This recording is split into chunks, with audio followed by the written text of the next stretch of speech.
NDA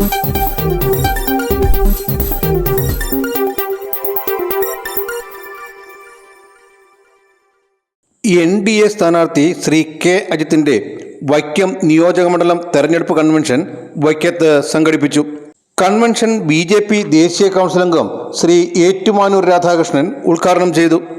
എല്ലാവർക്കുമൊപ്പം എല്ലാവരുടെയും വികസനം, എല്ലാവരുടെയും വിശ്വാസം എന്ന നരേന്ദ്രമോദി സർക്കാരിൻ്റെ ആപ്തവാക്യം ഉൾക്കൊണ്ട് രാജ്യത്ത് നടപ്പിലാക്കുന്ന വികസന പ്രവർത്തനങ്ങൾ വൈക്കം നിയോജകമണ്ഡലത്തിൽ കാര്യക്ഷമമായി പ്രയോജനപ്പെടുത്താൻ കെ അജിത്തിന്റെ വിജയത്തിനായി NDA പ്രവർത്തകർ പ്രതിജ്ഞാബദ്ധമാണെന്ന് കൺവെൻഷൻ ഉദ്ഘാടനം ചെയ്തുകൊണ്ട് ഏറ്റുമാനൂർ രാധാകൃഷ്ണൻ പറഞ്ഞു.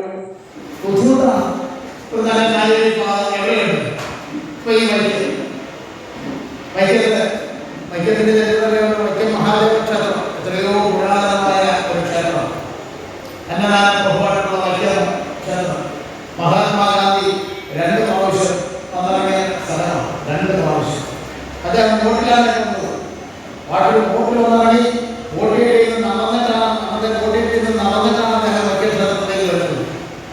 അങ്ങനെ 2 പ്രാവശ്യം വൈക്കം സന്ദർശിച്ച മഹാത്മാഗാന്ധി സന്ദർശിച്ച സ്ഥലം എന്ന് പറയുന്നത് ഈ വൈക്കം. അങ്ങനെയുള്ള വൈക്കം പിന്നെ വൈക്കം വേറെ പ്രാധാന്യമുണ്ട്. ക്ഷേത്രം മഹാത്മാഗാന്ധി 2 പ്രാവശ്യം സന്ദർശിച്ച ക്ഷേത്രം കേരളത്തിലെ ആദ്യത്തെ മുനിസിപ്പാലിറ്റിയിൽ ഒന്നാണ്. കോട്ടയത്തെ ആദ്യത്തെ മുനിസിപ്പാലിറ്റി ഏറ്റവും വടക്കേ ചെന്ന മുനിസിപ്പാലിറ്റി. ആ വടക്കേ ചെന്ന മുനിസിപ്പാലിറ്റി എന്ന് പറഞ്ഞാൽ വടക്കേ ചെന്ന മുനിസിപ്പാലിറ്റി തന്നെയാണ്.